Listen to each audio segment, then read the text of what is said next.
آج آپ کے لیے بہت ہی نایاب اور بڑی مشکل سے ایک ایسا عمل ڈھونڈ کر لائے ہیں جو آپ کی زندگی بدل دے گا۔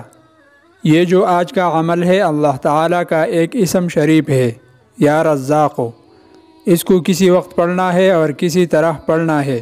اگر آپ نے یہ بالکل ٹھیک اسی طریقے سے پڑھا اور اس پر عمل کیا تو اس کا رزلٹ آپ اپنے آنکھوں سے دیکھیں گے۔ بعد نماز مغرب یعنی جب آپ مغرب کی نماز پڑھ کر فارغ ہو جائے تو اللہ تعالیٰ کا ایک اسم یا رزاق ایک تسبیح کے دانے پر 10 مرتبہ پڑھنا ہے، یعنی تسبیح کا دانہ پکڑ کر یا رزاق ایک دانے پر 10 مرتبہ پڑھنا ہے، اور اس کے بعد دوسری دانے پر یا رزاق کے بعد اسی طرح سے پوری تسبیح پڑھیے۔ ایک ایک دانے پر 10 مرتبہ پڑھنا ہے یا رزاق۔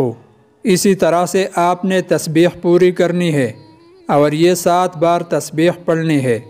100 دانے والے 7 تسبیحات پڑھنے ہیں اور یہ ہر دانے پر یا رزاق پڑھنا ہے، اور اول و آخر میں درود ابراہیمی پڑھنا ہے۔ جو طریقہ بتایا ہے اسی طریقے سے وظیفہ کر لے۔ تعداد کا دھیان رکھیے، تعداد میں فرق آئے گا تو وظیفے پر اثر آئے گا، اس لیے سوچ سمجھ کر اس عمل کو کرے۔ اللہ تعالیٰ آپ کو برکت عطا کرے گا۔ اس عمل کی بدولت اللہ تعالیٰ آپ کی رزق میں بے تحاشا اضافہ فرمائے گا اور آپ خود اپنی آنکھوں سے رزلٹ دیکھیں گے۔ تو آپ نے اللہ تعالیٰ کے ان 3 ناموں کو بکثرت پڑھتے رہنا ہے، اور یہ 3 نام یا اللہ، یا رحمان، یا رحیم کم از کم 100 مرتبہ اور زیادہ سے زیادہ جتنا ہو سکے آپ نے ان 3 اسماؤں کو پڑھتے رہنا ہے۔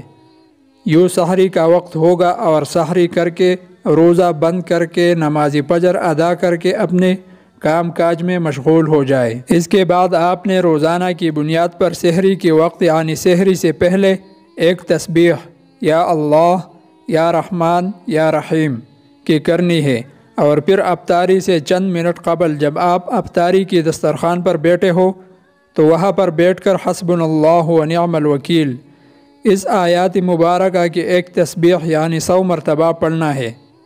اب جب آپ نے سحری میں بھی اور افطاری میں بھی یہ اعمال کر لی اور اس کے بعد روزہ کھولنے کے بعد آپ نے روزے سے پہلے بھی خصوصی طور پر دعا کرنی ہے، اور روزہ کھولنے کے بعد نماز مغرب ادا کرنے کے بعد بھی خصوصی طور پر اللہ تعالی سے دعا کرنی ہے۔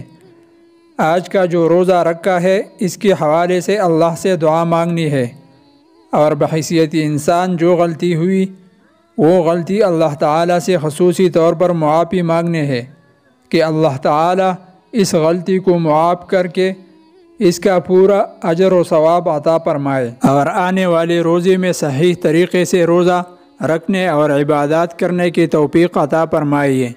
انشاءاللہ پورا مہینہ اس عمل کو کر لیتے ہیں تو پورا رمضان اللہ تعالی ہم پر اپنے خاص برکات نازل فرمائیں گے، جس کی وجہ تمام تر مشکلات اور پریشانیاں دور ہو جائیں گے انشاءاللہ۔